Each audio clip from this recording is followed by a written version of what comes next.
নমস্কার বন্ধুরা, শুভ সকাল। পুষ্পর বাঙাল হেসেল আপনাদের সবাইকে স্বাগত। আজ আমি বানিয়ে দেখাবো কাচকি মাছের বাটি চচ্চড়ি। দেখুন কি সুন্দর ঝরঝরে বাঁশকাঠি চালের মতন কাচকি মাছ। আর এখানে নিয়েছি সরু সরু করে কেটে রাখা একটা আলু। এটা দিয়েই বাটি চচ্চড়ি বানাবো।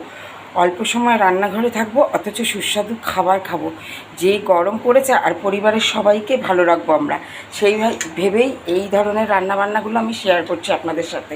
আশা করি ভালো লাগবে। মাছের গায়ে প্রথমেই লেবুর রস দিয়ে দেবো 1 চামচ পরিমাণে আদা রসুনের পেস্ট।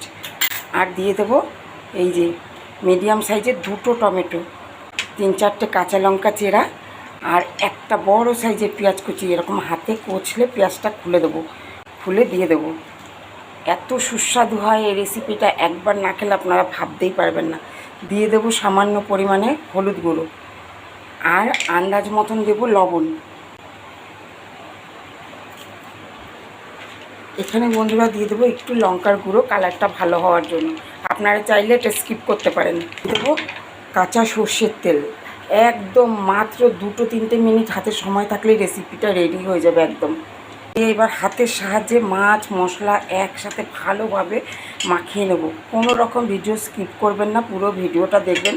খুব ছোট্ট একটা অল্প সময়ের ভিডিও, আশা করি আপনাদের অনেক উপকারে লাগবে। এই তীব্র গরমে কেউ রান্নাঘরে বেশিক্ষণ থাকতে পারে না, কিন্তু পরিবারের সবাইকে খাওয়াতে হবে। আবার ভালো খাবার খাবো, সবাই তো সব কিছু খেতে পারে না। সেই সব ভেবেই এই রকম রান্নাগুলো আমি আপনাদের সাথে শেয়ার করছি। এবার যেই পাত্রে আমি ভাপাবো সেই পাত্রটা নিয়ে নিয়েছি। যে কোনো পাত্রেই করতে পারেন। পাত্রের মধ্যে পুরো মাছ মশলা সমেত, সবজি সমেত দিয়ে দিলাম। দেখুন বন্ধুরা, এই পরিমাণে জল দিয়েছি। আর ওপর থেকে একটুখানি সামান্য পরিমাণে দিয়ে দেবো কাঁচা সর্ষের তেল।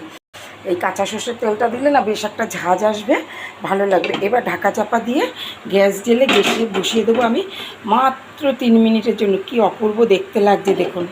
3 মিনিট পরে ফিরে আসছি।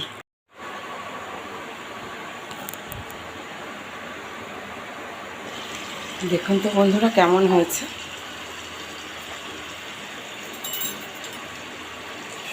দেখেন কত সুন্দর হয়েছে বাটি চচ্চড়ি। কী সুন্দর ওপরে তেল ভাসছে, আর দুর্দান্ত একটা কালার হয়েছে, একটুও লাগেনি কিন্তু।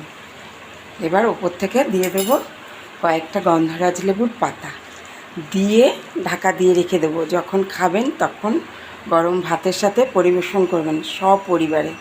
ভালো থাকবেন, সুস্থ থাকবেন, দেখতে থাকবেন পুষ্পর বাঙাল হেসেল। ফিরে আসছি পরের ভিডিওতে।